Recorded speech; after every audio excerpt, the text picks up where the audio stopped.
High ফেলাস। আচ্ছা দেখো, আমাদের প্রথমে হচ্ছে সিম্পল মুভিং অ্যাভারেজটা। আমরা সিম্পল মুভিং অ্যাভারেজের কোয়েশ্চেনটা কীরকম হবে, যে লাইক এই যে এদিকে হচ্ছে মান্থ দেওয়া আছে বা ইয়ার দেওয়া থাকবে বা টাইম পিরিয়ড দেওয়া থাকবে, দেন হচ্ছে অ্যাকচুয়াল ডিমান্ড, যে জানুয়ারি মাসের ডিমান্ড কত, ফেব্রুয়ারির ডিমান্ড কত, মার্চের ডিমান্ড কত, দেন হচ্ছে ফোরকাস্ট। ওকে, এখন ফোরকাস্ট এখানে বেসিক্যালি সিম্পল মুভিংয়ে যে এই যে দেখো এখানে হচ্ছে আমাদের এপ্রিল মাস পর্যন্ত ফোরকাস্ট দেওয়া আছে। এখন বলছে যে মে মাসের ফোরকাস্টটা কত হবে। ওকে, এখন দেখো দেয়া থাকবে এরকম যে তুমি 3 মাসের সিম্পল মুভিং এভারেজ বের করো বা 4 মাসের সিম্পল মুভিং এভারেজ বের করো। হ্যাঁ, তো ধরো এইখানে হচ্ছে আমি করছি যেটা, সেটা হচ্ছে 3 মাসের সিম্পল মুভিং অ্যাভারেজ। যদি 3 মাসের সিম্পল মুভিং অ্যাভারেজ থাকে তাহলে হচ্ছে এই যে অ্যাকচুয়াল ডিমান্ড যেটা, এটা হচ্ছে লাস্ট 3 মাসের অ্যাকচুয়াল ডিমান্ড নিবা। লাইক আমি বের করতেছি মের জন্য। হ্যাঁ, মের আর্লিয়ার মাসগুলো কোনগুলো আছে, এপ্রিল, মার্চ এবং ফেব্রুয়ারি। তাহলে ফেব্রুয়ারি, এপ্রিল, মার্চ এই তিনটাকে যোগ করে জাস্ট হচ্ছে নাম্বার অফ মান্থ দিয়ে ভাগ দিছি, যেটা আছে সেটা। তো এইখানে হচ্ছে আমাদের অ্যাকচুয়াল ডিমান্ড এই পর্যন্ত হচ্ছে 64। যেহেতু মের ডিমান্ড এখনও নাই, ওটা আমাদের ফোরকাস্ট করতে হবে। তাহলে মের ডিমান্ড আমরা বের করছি কত, যে ওই যে বললাম যে এখানে বলা থাকবে যে 3 মাসের সিম্পল মুভিং অ্যাভারেজ বের করো, 4 মাসের বা 5 বছরের, এনিথিং যেটা থাকবে, যতগুলা মানে যেই যতগুলা মাসের বা যতগুলা দিনের থাকবে বা যতগুলা বছরের থাকবে, ততগুলা বছরগুলো যোগ করে ওই নাম্বার অফ ইয়ার বা নাম্বার অফ মান্থ দিয়ে ভাগ দিয়ে দিবা। তো এখানে হচ্ছে 3 মাসেরটা বলছে, তাহলে 3 দিয়ে ভাগ দিছি। দেন হচ্ছে এখানে লাইক আমাদের অ্যাকচুয়াল ডিমান্ড এপ্রিল পর্যন্ত আসছে। মে মাসের ডিমান্ড কত হবে, মে মাসের ডিমান্ড হবে তাহলে 64। ওকে, এখন দেখো তোমরা যদি এইটা মনে করো যে তাহলে জুন মাসের ডিমান্ড আমি যখন বের করবো তখন আমি হচ্ছে 64, 63 এইভাবে নিব। অ্যাকচুয়ালি না, কারণ তুমি মে মাসের ডিমান্ড যেটা বের করছো এটা অ্যাকচুয়াল ডিমান্ড না। তুমি অ্যাকচুয়াল ডিমান্ড ছাড়া পরবর্তী ডিমান্ডগুলো বের করতে পারবে না। তো পরবর্তী ডিমান্ডগুলো কেমন হবে, পরবর্তী ডিমান্ডগুলো বেসিক্যালি হচ্ছে তোমার লাস্ট যেই অ্যাকচুয়াল ডিমান্ড মানে ফোরকাস্ট বের করছো ওই ফোরকাস্টের বেসিসেই হয়ে যাবে, লাইক 64। ওকে, আমি আরেকটা পিকচারে দেখছি যেটা হচ্ছে ওই বাকিগুলো যে জুন মাসেরগুলোকে মে এপ্রিল এবং মার্চ যোগ করে তারপরে 3 দিয়ে ভাগ দিছে। তারপরে জুলাইয়েরটাকে হচ্ছে জুন, মে এবং এপ্রিল যোগ করে তারপরে ভাগ দিছে। অ্যাকচুয়ালি ওইটা হবে না, লাস্ট তুমি যেটা বের করবা ওইটার বেসিসেই পরবর্তীগুলো হয়ে যাবে। That's it. এবং if we move forward to the next math, এটা হচ্ছে ওয়েটেড মুভিং অ্যাভারেজ। এইটাই বেসিক্যালি আসবে, আগে যেটা বলছি ওটা হুদাই বলছি, মানে বোঝার জন্য জাস্ট জিনিসটা কেমনে কাজ করে। ওয়েটেড মুভিং অ্যাভারেজটা কীভাবে কাজ করে দেখো। ওয়েটেড মুভিং অ্যাভারেজ হচ্ছে বেসিক্যালি তোমার টাইম পিরিয়ডের উপর ডিপেন্ড করে, মানে সিজনালিটিটাকে রিপ্রেজেন্ট করে। হ্যাঁ, কারণ দেখো তোমার উইন্টারের ক্লোথ অনেক বেশি বিক্রি হয়, সামারের ক্লোথ বিক্রি হয় না। আবার সামারের ক্লোথ অনেক বেশি বিক্রি হয়, উইন্টারের ক্লোথ একদমই বিক্রি হয় না। সো এইখানেই ধরো এই যে এই ম্যাথটাতে দিয়েছে হচ্ছে পিরিয়ড, লাইক সিজনটা 2024 সামার, 2024 উইন্টার, 2025 সামার এবং 2025 উইন্টার। তো আমাদের ধরো এটা হচ্ছে ম্যাম ক্লাসে এইভাবে বুঝাইছিল যে ধরো এটা হচ্ছে একটা নিউ মার্কেটের উইন্টার ক্লোদিং বিক্রি করে এরকম একটা দোকান। সো 2024 সামারে উইন্টার ক্লোদিংয়ের ডিমান্ড কি অফকোর্স কম থাকবে, তাই না, যেহেতু এটা সিজনাল। তো ওই সময় হচ্ছে ওই সামারে হচ্ছে মাত্র 2টা ক্লোথ বিক্রি হয়েছে। তারপর হচ্ছে 2024 উইন্টারে হচ্ছে 1500টা জামা বিক্রি হয়েছে উইন্টার ক্লোথ। দেন হচ্ছে 2025 সামারে 3টা বিক্রি হয়েছে এবং 2025 উইন্টারে 1700 ইউনিট বিক্রি হয়েছে। তো অ্যাকচুয়ালি এই যে আমরা যে এখন ওয়েটেড মুভিং অ্যাভারেজ করবো, এই যে ওয়েট মানে কি, লাইক প্রায়োরিটি।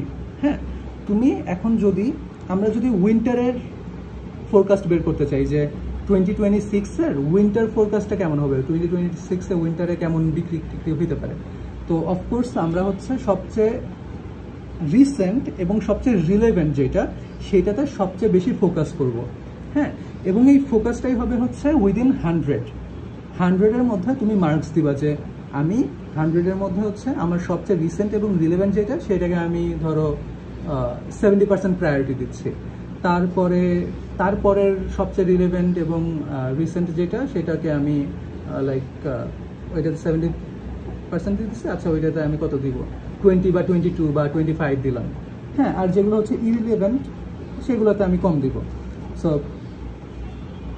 2025 উইন্টারে যেহেতু 17টা বিক্রি হয়েছে, 1700, এবং আমি উইন্টারেরটা বের করতেছি। হ্যাঁ, উইন্টারেরটা, তাহলে হচ্ছে আমি এখানে আমার প্রায়োরিটি সবচেয়ে বেশি দিব, লাইক আমি কত দিলাম, 70% দিলাম। হ্যাঁ, পার্সেন্ট লিখতে হবে না, 70 দিলাম।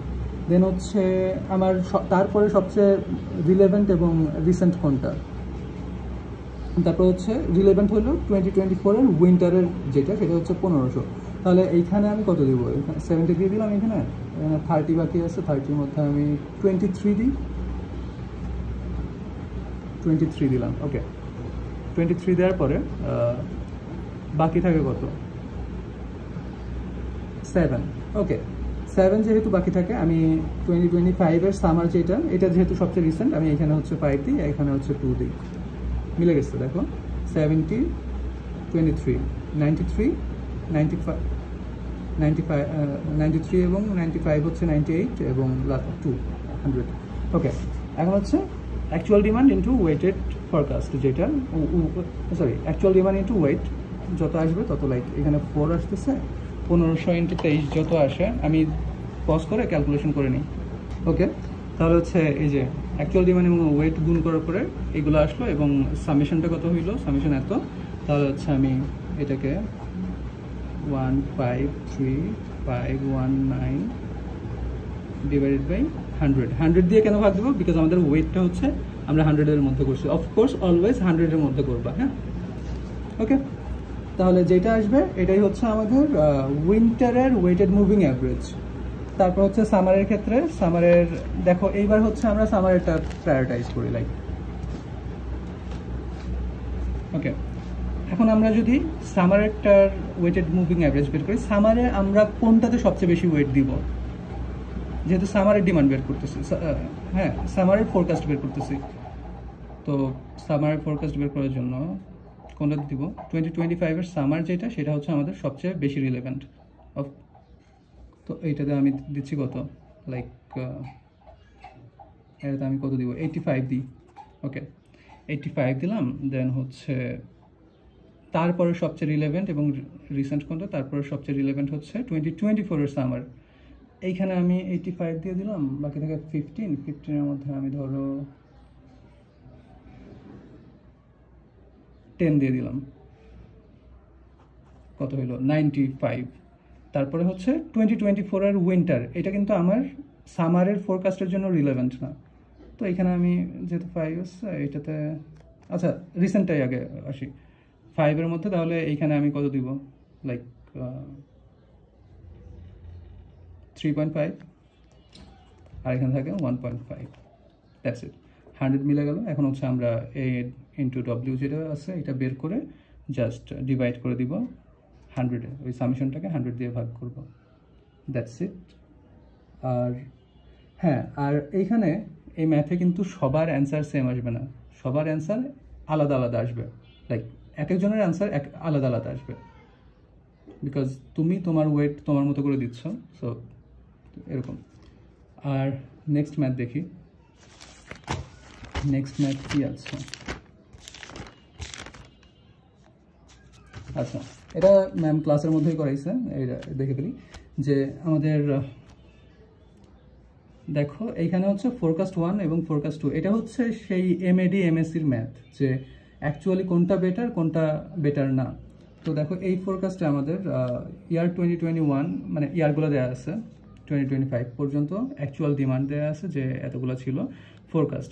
এখন আমাদের ফোরকাস্ট করছিল হচ্ছে 900, কেউ একজন, মানে আমি হচ্ছে দুইজনকে দায়িত্ব দিছিলাম যে তুমি আমার প্রত্যেক এই বছরের ফোরকাস্ট করে দিবা। তো একজন বের করছিল হচ্ছে 900, কিন্তু অ্যাকচুয়াল ডিমান্ড ছিল 1000, আরেকজন বের করছিল হচ্ছে 800, বাট অ্যাকচুয়াল ডিমান্ড ছিল 1000। সেমভাবে ফোরকাস্ট 1 যে সে হচ্ছে 2022-র জন্য বের করছিল যে ফোরকাস্ট হবে, লাইক ডিমান্ড হবে হয়তো 1000, সেও বের করছিল 1000, কিন্তু অ্যাকচুয়াল ডিমান্ড ছিল বেশি 1100। সিমিলারলি এই যে ও 2023-র জন্য বের করছিল 1200, তারপর হচ্ছে ফোরকাস্ট 2 যে করছে সে হচ্ছে 1300 বের করছিল, বাট অ্যাকচুয়াল ডিমান্ড ছিল 1500। এইভাবে। এখন বলছে যে এই দুইটা যে ফোরকাস্ট করছিলাম আমরা, দুইজন যে ফোরকাস্ট করছিল, কার ফোরকাস্টটা সবচেয়ে বেটার, এটাই অ্যাকচুয়ালি কোয়েশ্চেন। হ্যাঁ, সেটাই হচ্ছে এমএডি এমএসসি। তো আমরা যদি প্রথম ফোরকাস্টের জন্য একটা টেবিল বানাই, প্রথম ফোরকাস্টের জন্য টেবিল কি, যে আমরা ইয়ারের জায়গায় ইয়ার দিলাম, অ্যাকচুয়াল ডিমান্ডের জায়গায় অ্যাকচুয়াল ডিমান্ড, তারপর হচ্ছে ফোরকাস্ট ওয়ান। যেহেতু আমরা ফোরকাস্ট ওয়ানের জন্য আগে প্রথমে টেবিল বানাইছি, ফোরকাস্ট ওয়ান আমাদের উনি যে ফোরকাস্ট দিয়েছিল ওইটাই জাস্ট বসাই নিছি। এখন দেখো ইরর, অ্যাকচুয়ালি ফোরকাস্ট ওয়ান যে করছিল, ধরো হ্যাঁ ফোরকাস্ট ওয়ান যে করছিল তার প্রথম বছরের ইরর ছিল হচ্ছে 100, সেকেন্ড বছরের ইরর ছিল এই যে 1000 মাইনাস 1100 100। এখানে যাই থাকুক, হ্যাঁ প্লাসে আসুক মান মাইনাসে আসুক মান, আমরা অলওয়েজ প্লাসে নিব, কারণ আমরা ফোরকাস্টের ওইগুলো মাইনাসে নিয়ে হিসাব করতে পারি না। মানে এক্সপ্লেনেশন আসছে বাট আমি দিচ্ছি না। হ্যাঁ ওকে, তারপর হচ্ছে এই যে 23-র জন্য হচ্ছে তার ডিমান্ডের ইরর ছিল, মানে ফোরকাস্টের ইরর ছিল হচ্ছে 300, 24-এ তার ফোরকাস্ট একদম পারফেক্ট গেছে, 25-এ তার ফোরকাস্টে ইরর ছিল মাত্র 50। ওকে, এটা হলো ইরর গেল। আর এটা ইরর স্কোয়ার আমরা করতে পারি, লাইক এটা এমএসির জন্য, এটা মোস্ট প্রবাবলি আসবে না বাট করে রাখো। তো দেখো ইরর এবং ইরর স্কোয়ার কোন জায়গায় ইউজ করা হইতো, দেখো এমএডি যখন আমরা করব, এমএডি হচ্ছে আমাদের ওই যে summation of error divided by n. Summation of error ছিল 550 এবং নাম্বার অফ ইয়ার ছিল আমাদের 5টা, তাহলে 110। এখন যদি আমাদের এমএডি বের করতে বললে আমরা জাস্ট এমএডি করব, যদি আমাদের শুধুমাত্র এমএসসি বের করতে বললে তখন আমরা শুধুমাত্র এমএসসি করব। লাইক এমএসসি বের করার জন্য তো আমাদের ইরর এবং ইরর স্কোয়ার দুইটাই লাগবে। তো ইরর স্কোয়ার কি, এই যে সবগুলো সামেশন অফ ইরর স্কোয়ার এত, দেন হচ্ছে নাম্বার অফ ইয়ার দিয়ে দিলাম, এইটাই। দেন হচ্ছে আচ্ছা আমরা ফোরকাস্ট ওয়ানের যে তার এমএডি এমএসসি বের করলাম, দেন হচ্ছে আমরা লাইক ফোরকাস্ট টু যে করছিল তার এমএডি এমএসসি বের করি। ফোরকাস্ট টুর জন্য এই যে টেবিল 2, এটা অ্যাকচুয়ালি ইয়ার অ্যাকচুয়াল ডিমান্ড, এবং ফোরকাস্ট যে করছিল ফোরকাস্টটা এরকম করছিল, এই যে এখানে আছে এই মানটাই জাস্ট, এবং তার ইরর ছিল কত, তার ইরর ছিল এইটা, লাইক টোটাল ইরর ছিল 650, এবং তার ইরর স্কোয়ার যেটা এমএসসি বের করার জন্য এটা এত। এখন দেখো তার এমএডি কত বের হয়েছে, 650/5 = 130, আর তার এমএসসি বের হয়েছে হচ্ছে 20,500। এখন এইখানে ক্যাচটা হচ্ছে যে লাস্টে তোমাকে বলবে যে কার ফোরকাস্টটা ভালো। এখন তুমি এই কার ফোরকাস্টটা ভালো কিভাবে, মানে কিসের বেসিসে অ্যান্সার দিবা? যদি বলে যে এমএডি অনুসারে কার ফোরকাস্ট ভালো, তাহলে তুমি বলবা যে যারটা সবচেয়ে কম ইরর, যে ওর হচ্ছে 110 ছিল, ওর হচ্ছে 130, তাহলে অফকোর্স আমাদের যে ফোরকাস্টার 1 ছিল তার ফোরকাস্ট ভালো, বিকজ তার এমএডি ইরর সবচেয়ে কম। আবার যদি বলে যে এমএসসি ইররে বের করো যে কার ফোরকাস্ট সবচেয়ে ভালো ছিল, তখন তুমি ওই যে ওই এমএসসি মানে ফোরকাস্টার 1 এবং ফোরকাস্টার 2 এর এমএসসি ইররটা কম্পেয়ার করবো। লাইক এখানে 22,500 আছে আর এখানে আছে 20,500। সো এমএসসি ইররে যদি আমি কম্পেয়ার করি তাহলে হচ্ছে ফোরকাস্টার যে 2 তার ফোরকাস্টটা সবচেয়ে ভালো ছিল। আর যদি কোনোটাই দেয়া না থাকে, যে এমএসসি বা এমএডি কোনোটাই, যদি এমএসসি বা এমইডি যদি কোনোটাই উল্লেখ করা না থাকে, তাহলে তুমি তোমার মতো করে এমএসসি বা এমইডি যে কোনো একটা নিয়ে কাজ করতে পারো। এমইডি করো, মানে এমইডিতে কাজ কম। এটাই ছিল ম্যাথ। আর কোনো ম্যাথ আছে কি, দাঁড়াও আমি খুঁজে নিই একটু। ওকে, আর বেসিক্যালি কোনো ম্যাথ নাই। তারপর ওই যে লাস্ট ক্লাসে আমাদের একটা ম্যাথ করাইছিল, যে ওই যে ওয়েটেড মুভিং অ্যাভারেজ যেটা, ওইটা জাস্ট আরেকবার করে দিই। ওই যদি সিজনালেরটা তো করলা, যে যদি সিজন ওয়াইজ থাকে তাহলে কীভাবে বসাবে, আর যদি সিজন ওয়াইজ না থাকে তাহলে তো আরও ইজি। জাস্ট দেখো যে আমাদের প্রত্যেকটা ইয়ার দেওয়া আছে এবং অ্যাকচুয়াল ডিমান্ড ছিল এত, এবং তখন আমরা যেহেতু এটা কোনো সিজনাল কিছু না, তো আমরা আমাদের ওয়েটটা ওইভাবে বসাবো। লাইক আমাদের সবচেয়ে রিসেন্ট এবং রিলেভেন্ট হচ্ছে 2024 ইয়ার, যেহেতু আমরা 2025-এরটা বের করতেছি, তো আমরা এখানে হচ্ছে এইটাতে রেটিং দিলাম বা এটার ওয়েট দিলাম 40, তারপর এটা 30 দিলাম, তারপর 20, তারপর 10, লাইক টোটাল মিলে 100 হইল। অফকোর্স সবসময় মাথায় রাখো যে দিয়ে দিবে যে 4 মাসের, 5 মাসের, 3 মাসের, 1 মাস না, মানে 2 মাস, 3 মাস, 4 মাস, 5 মাস। তো তুমি ওই 5 মাসের মধ্যে ওই 100টাকে ভাগ করবা। হ্যাঁ, তারপরে যদি 3 মাস থাকে ওই 3 মাসের মধ্যে ওই 100টাকে বের করবা, ভাগ করে দিবা। এখানে হচ্ছে 4 মাসের ওয়েটেড মুভিং চাইছে, তো 4 মাসের মধ্যে ওই 100টাকে আমরা ডিভাইড করে দিছি। আর ওই যে আমি বারবার বলতেছি যে সবচেয়ে রিসেন্ট এবং সবচেয়ে রিলেভেন্ট যেটা সেইটাতে সবচেয়ে বেশি ওয়েট দিবা, সেটাকে সবচেয়ে বেশি প্রায়োরিটি দিবা। তারপর হচ্ছে এই যে এখানে 4 মাসের ওয়েটিং মুভিং অ্যাভারেজ চাইছে। তারপর হচ্ছে ফোরকাস্ট কি, ফোরকাস্ট হচ্ছে যে এই যে টোটাল যে ওয়েটেড মুভিং অ্যাভারেজ, লাইক ও আচ্ছা এখানে একটা লাইন করা হয়নি, লাইক এ ইন্টু ডব্লিউ, তারপর হচ্ছে এই যে এখানে যা আসবে গুণ করে করে এখানে বসাই দিবা, লাস্টে হচ্ছে সামেশন এ ইন্টু ডব্লিউ ইকুয়ালস যাতে হবে এই যে তারপর ফোরকাস্ট 1, এই যে মানে এইটার সামেশনটা ডিভাইডেড বাই 100, দ্যাটস ইট।